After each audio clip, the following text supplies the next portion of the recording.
All right, welcome back. Hopefully you enjoyed that. BB King. Okay, so now we're going to talk about something called the Jim Crow laws.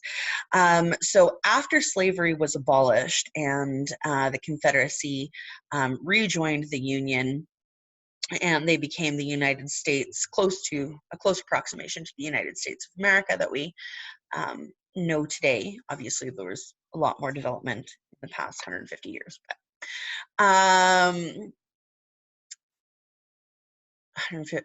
well, let's see. That was 1965. Sorry, 1865. So yeah, it hasn't even been 200 years yet since slavery was abolished. Like, let's just put that into perspective. It hasn't even been a full 200 years. So the Jim Crow laws were put in place in the Confederate States, what were formerly known as the Confederate States, in the South to keep the blacks away, essentially. And I say that because that was the perspective. Black people couldn't use the same washrooms, couldn't use the same water fountains, couldn't use the same, like, there were laws about black people having to cross the street if a white woman was approaching. It was ridiculous. And this is where we're talking about things like segregation, different neighborhoods. So these people were, quote unquote, freed from slavery, but still having to live under the archetype of racism. It wasn't like, yay, slavery is over and now we've cured racism. Like, it's 2020, we still haven't figured that shit out. So stuff out, still haven't figured that stuff out, because you don't swear on videos when you're teaching grade 9s. Please don't make that a meme. Okay, so the Jim Crow laws. So you can see this figure here is Jim Crow. It is garish and cartoonish. It is meant to make this African American look silly, like he's trying to dress up fancy and be like a white person, but he is missing the mark. His clothes are ragged, he's got patches, he doesn't have shoes on, he's walking and dancing funny. And the idea was to be like, okay, fine, we're equal, but we are still very separate and you are not welcome here. This was like legal segregation. One of the things that came out of this, not one of the things that came out of this, but one of the things that persisted after slavery throughout Jim Crow was the idea of lynching. And lynching was where an individual who was black would be accused of breaking a law, breaking one of the Jim Crow laws, and they would be hung, usually from a tree, usually after in like a town square, kind of like as a warning to other black people. This would usually happen after some sort of beating, torture, humiliation. It was sick. It was revoltingly sick. The last lynching happened in Mobile, Alabama in 1981. So to put that in perspective, that wasn't even 40 years ago. That was 3 years before I was born. Michael Donald in Mobile, Alabama was selected at random as retribution for something that had happened in the community by several prominent KKK members. And he was dragged behind a pickup truck, and hung from a tree. And that level of cruelty is something that makes me physically ill. Like, I don't understand how you can do that to another human being. Like, I don't understand how people can do that to animals, let alone another human being. You know, like, it's so messed up. And I think that when you're considering the Jim Crow laws, it's very important to consider the difference between these three words: tolerance, acceptance, and empowerment. To say you tolerate something isn't necessarily positive. Like, I'm a very tolerant person means like, okay, I tolerate Miss Maggie, but only when she's over there. Like, she can't touch my stuff, and I'm using Miss Maggie as an example because she's here right now. She can't touch my stuff Yes, okay, we're equal, but like stay away. But I tolerate you, you can exist, you're welcome, right? It's not a very positive thing at all. Acceptance is better. It is better to accept that other people are the people that they are. It's better to accept that they have equal rights, and to let go of your intolerance or your unacceptance. But it's still not what we're going for. Like, the ultimate goal is to be able to empower people that are different from you. And that's the essence of what it means to be an ally, in my opinion, is when you can move from acceptance, where yes, I accept that you exist and you are a real person and you deserve rights, to empowerment, which means I will stand beside you and I will help you get those rights. I will advocate with you, with your permission, and I will be humble in doing so. So Jim Crow laws were very much about tolerance. And often people were like applauded, like, oh, you're so good. No, that's not what we're going for. An example of this comes in the song A Strange Fruit by Billie Holiday. I would invite you to have a listen to it. You can pause here and have a listen to it and then pop back on. I'm going to just wait like 3 seconds. Okay, if you paused, welcome back. If you didn't, that was a nice 3 seconds, wasn't it? And I'm just going to read the lyrics here. Southern trees bear a strange fruit, blood on the leaves and blood at the root. Black bodies swinging in the southern breeze, strange fruit hanging from the poplar trees. Pastoral scene of the gallant South, the bulging eyes and the twisted mouth. Scent of magnolias sweet and fresh, then the sudden smell of burning flesh. Here is a fruit for the crows to pluck, for the rain to gather, for the wind to suck, for the sun to rot, for the tree to drop. Here is a strange and bitter crop. When you listen to Billie Holiday sing this, you can hear the anguish in her voice. You can hear the pain. And it's not just her pain. It might sound kind of corny to say it, but it's like the pain of her people. When you read these words and you think about Black people garnishing a tree as fruit would, when you imagine, she's very ironically saying the pastoral scene of the gallant South. A pastoral scene is something that's meant to be natural and sublime and beautiful. And gallant South, like a Southern gentleman, is supposed to be very proper, but only to other Southern white people, right? And so she's very ironically, somewhat sarcastically being like, oh yeah, so gallant that they will feed another human being and then hang them from a tree. The imagery is sickening. And it was actually very much a revolutionary act for her to sing this, for her to record it, and for her publishers to promote and publish this song, to release this song, because it would have made a lot of people angry. Billie Holiday, there's a story about her, like, obviously, white people love to hear Black performers, and so it was like, oh my gosh, a Black performer, but Black people had to use different entrances. They still had to use different parts of the hotels. Often they weren't allowed to stay in the same hotels that they were performing at. And there was a story that she tried to go for a swim in one of the pools and she touched the water, and that they drained the pool and scrubbed it with bleach before white people could enter it again, because she had infected it. Part of the myth of segregation and the Jim Crow laws was that Black people had different diseases, and that's why it was important. They had different sicknesses, different illnesses, and if a white person used the same water fountain or pool as a Black person, they could get a Black person disease.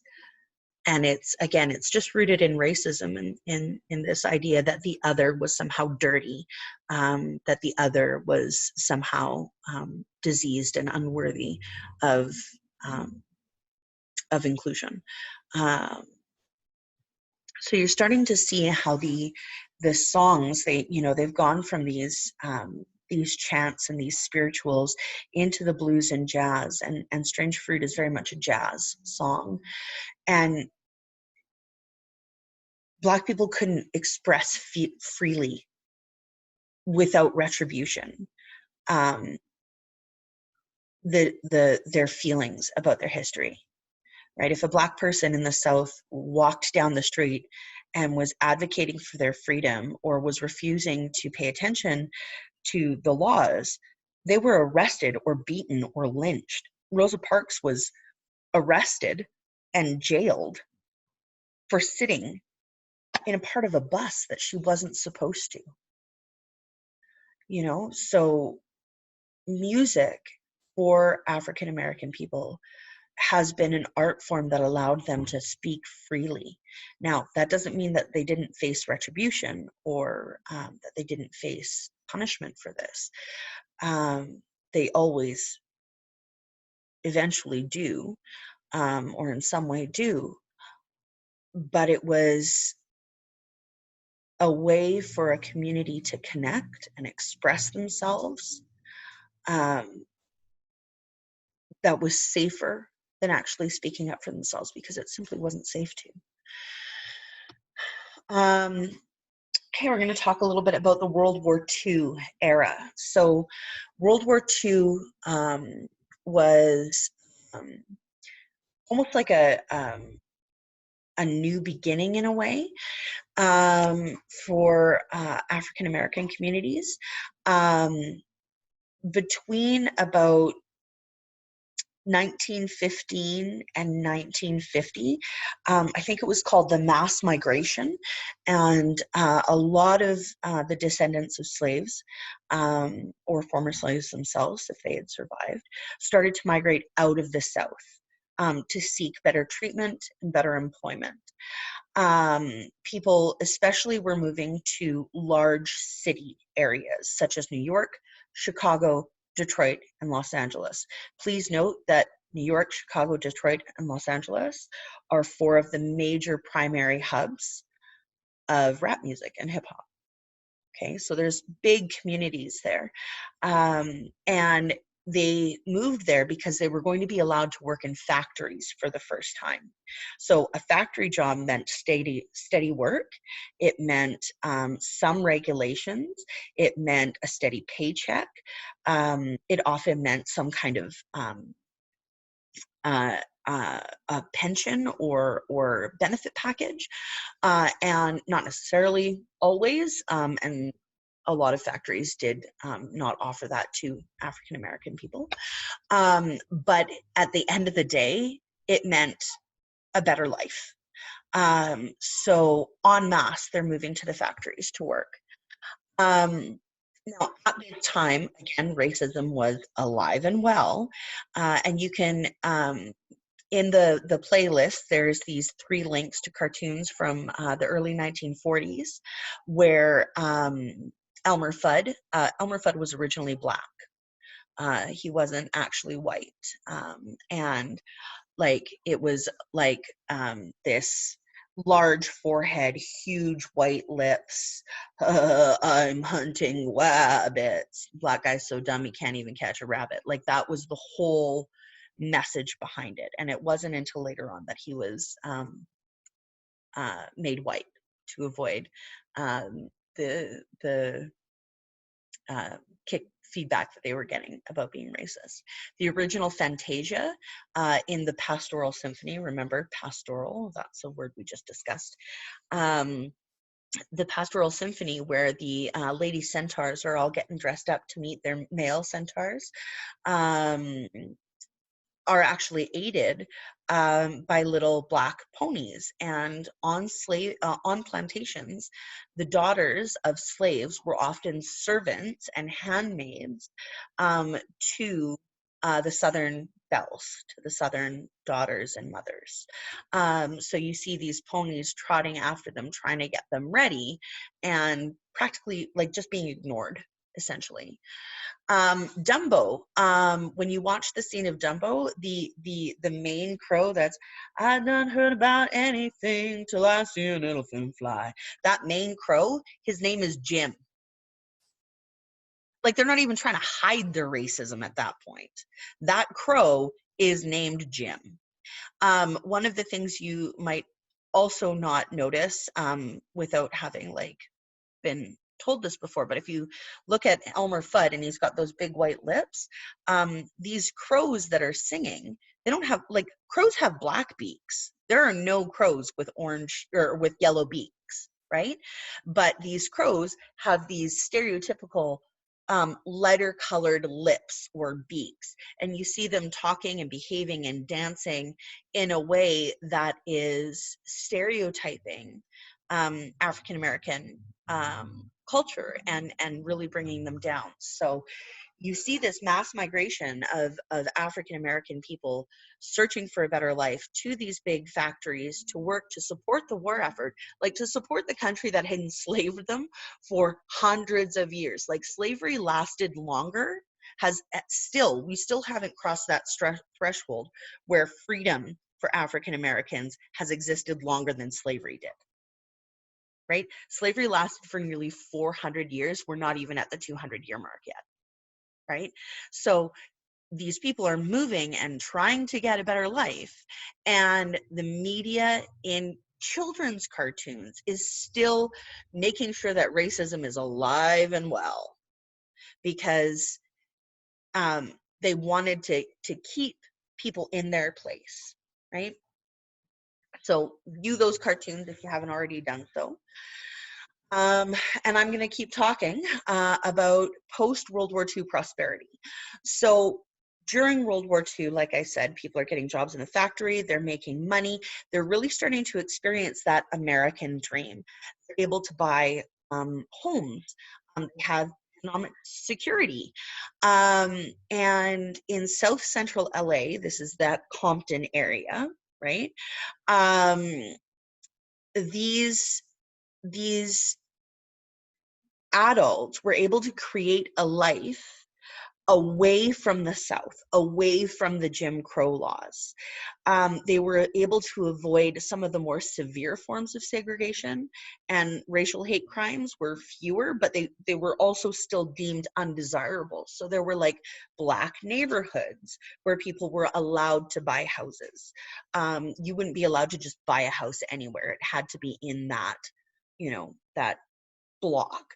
Now, these neighborhood restrictions at first developed a sense of community among African Americans. There were people just like you all around you. Children could play together in safety.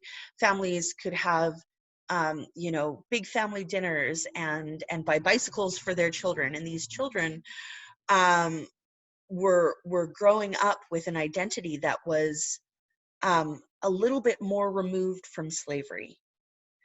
Still very much entrenched in racism, but removed from the idea of slavery.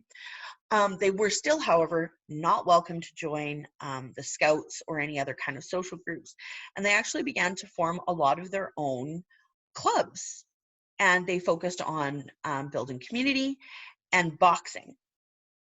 Now,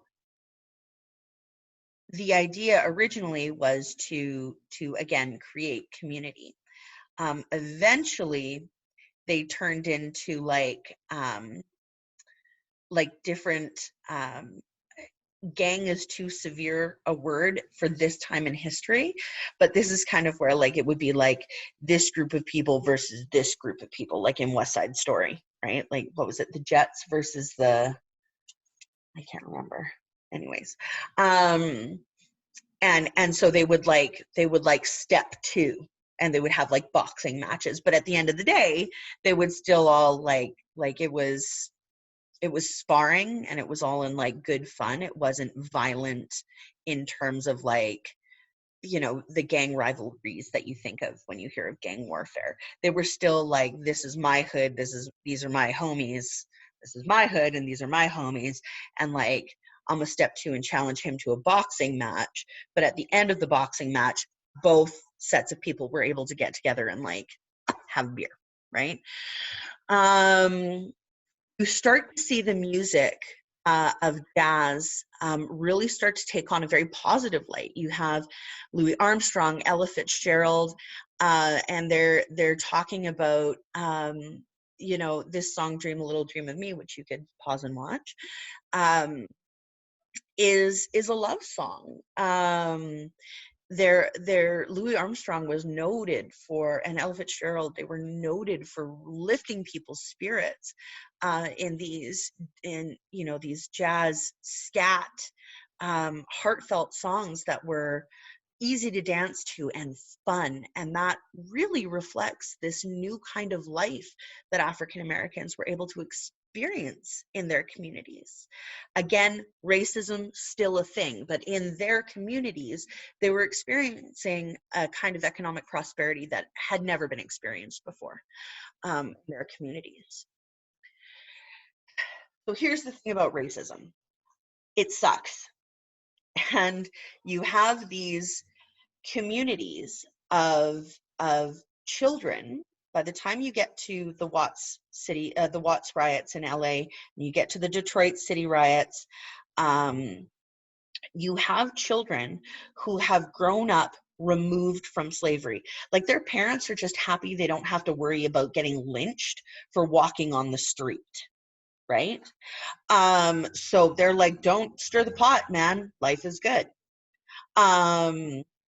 Their children, however, are like, you know, we're supposed to be equal, but we really still aren't. We get harassed by the police all the time. I can't buy a house anywhere I want. I'm not allowed to go to certain schools.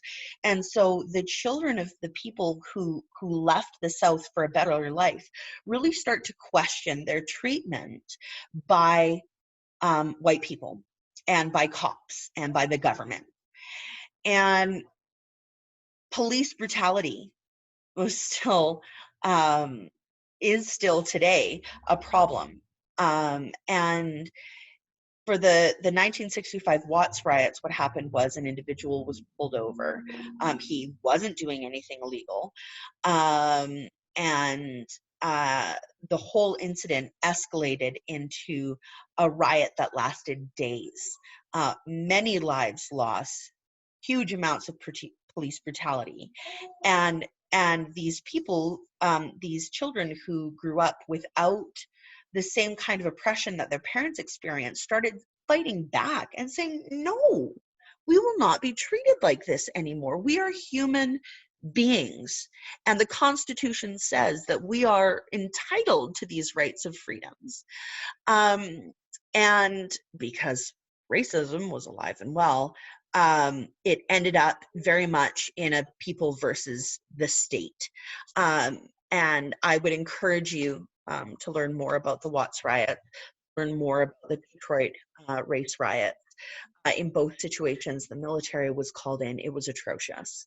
There's a film I recommend at the end called Bloods and Crips Made in America, and it actually does a very good job talking about these riots and how it all integrates. So here I have a song called Let It Be. Now, Let It Be is by the Beatles. The Beatles were not black. They were white and from Liverpool.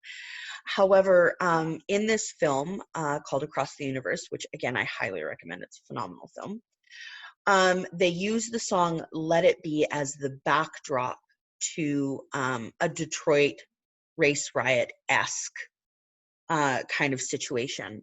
And I think it really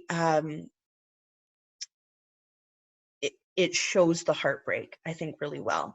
Paul McCartney wrote this song with John Lennon, and he's famous for saying that this song can be whatever you need it to mean. It's actually based on a dream he had about his mom. It's not meant to be Mother Mary as in like a religious, like a Virgin Mary kind of symbolism, but he said that the point of this song was that anybody could listen to this song, Let It Be, and make the meaning they needed it. it is a gorgeous song. So enjoy the clip. I'm going to press pause and grab a sip of coffee, and then you can watch the next one. Okay.